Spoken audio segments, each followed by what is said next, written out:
I have seen a few, but I've run out of ways to say I've never seen one like this. It is as if the nation is enduring some kind of curse. What should we expect next? That it will rain frogs? I wouldn't bet against it. We tend to call every election the most important of our lifetime, but this one might well be. That was Bob Schieffer on CBS. As Chris Cox said earlier from the NRA, there's not much he agrees with Bob Schieffer on, but he might finally have found something. I will have to say that when I heard Bob Schieffer say, "What's it going to do, rain frogs?" for some reason, I thought of Todd Starnes saying that when that came out of his mouth. Todd Starnes, thanks for joining us, my friend. How are you? Mark, it's a pleasure and honor to hang out with you, sir. Well, thank you very much. Enjoyed talking to you before when I filled in for Jamie Allman on his show a few times. So glad to have you back on the air here. Of course, Todd is with Fox News Radio, and he's got his own website, toddstarnes.com, and he's an author. And let me tell you what, this is the craziest election season I've ever seen. And what are you thinking about today as we wait for the votes to roll in? You know, I was trying to figure out the perfect metaphor for 2016, and I narrowed it down to two incidents. One was when that DNC campaign bus dumped human waste on the streets of Georgia, and the other was when somebody dumped 3 truckloads of manure in front of the Democratic headquarters there in Warren County, Ohio.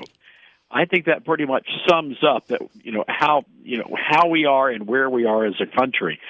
This has been a really insane campaign season.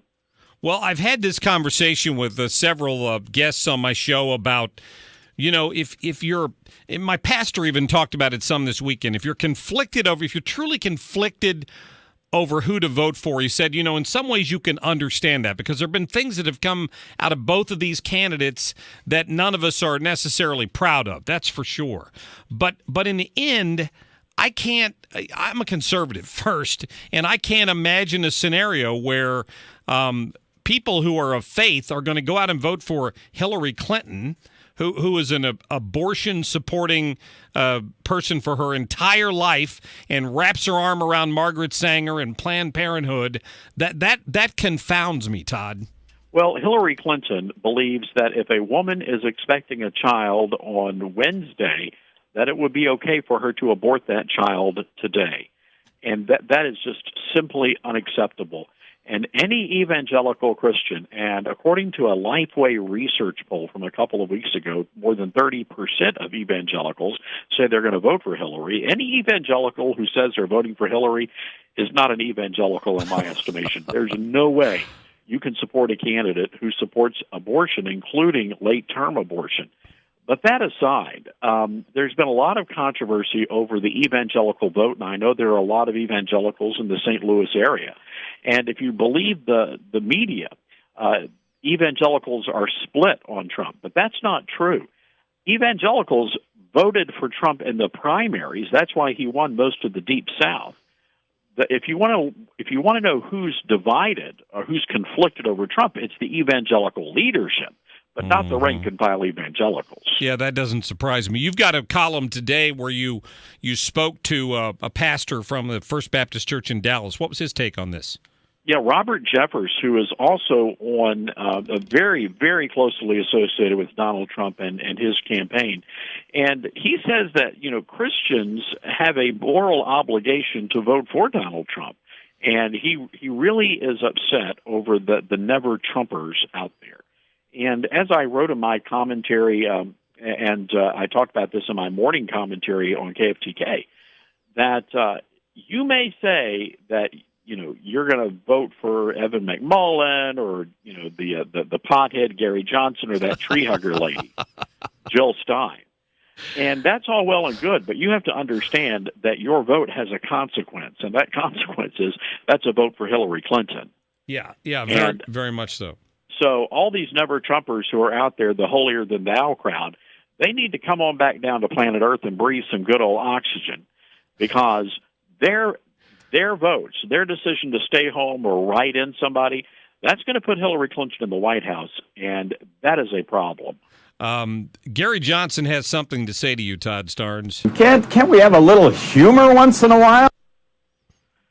He's got to lay off the bong. I love that. That's fantastic. That's Jamie Allman's favorite quote of yours, smoking pot from a bong. Oh, that's I forgot about it. You know, I have to tell you, I was into my supermarket in the produce aisle, and that song came over the PA system there, the music. Todd, where are you from? I'm originally from right down the river from you guys in Memphis, Tennessee. Okay, all right. Every baby born at Baptist Hospital gets a Kevlar vest now. It's a rough town, Mark. Very nice. No kidding, man. I guess it is. When you look at this race today, and I had a pollster on a few minutes ago, right before you joined us. He seems to think this whole race might come down to Pennsylvania. And I heard one yesterday thinking New Hampshire, and I heard one the day before that saying it's going to be Florida. I mean, nobody really knows, but in North Carolina, one thing people are hanging their hat on still is that transgender bathroom situation. The governor's at risk of losing down there because of that, and some people think it may have an impact on the presidential race. Could be, but I don't think the governor's in too bad a shape. He did a great job handling the aftermath of Hurricane Matthew. And look, most folks there in North Carolina do not believe that men who identify as women should be putting on pantyhose in the in the same locker room with our wives and daughters. And for that matter, I think a good part of the station is confused. They don't know what to do in a transgender bathroom. Do you leave the seat up or down? I mean, it's a problem. But that being said, you brought up Pennsylvania, and this is an interesting piece of information that just crossed our wires. Apparently, there are 4 counties in Pennsylvania, which is a battleground state, and all of these voting booths are changing straight Republican tickets to straight Democrat tickets. What? Yes, sir. So they said that it was a calibration issue and that they fixed it. But here's the problem. Nobody knows how many folks voted Republican and didn't bother to check their ballots. Who's doing the calibrating? George Soros?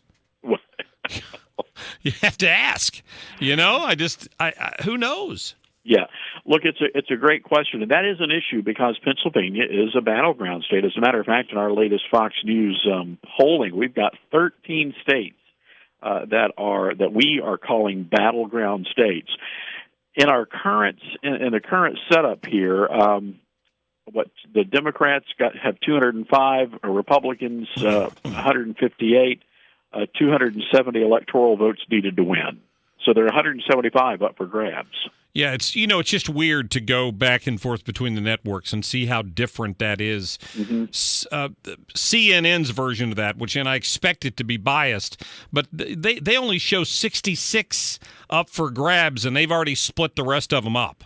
So that there's an issue of fairness there, I think. I think there's also an issue of Mark watching CNN. I'm going to have a chat with your pastor. Thank you very much. Yeah, I try to watch the enemy as much as possible.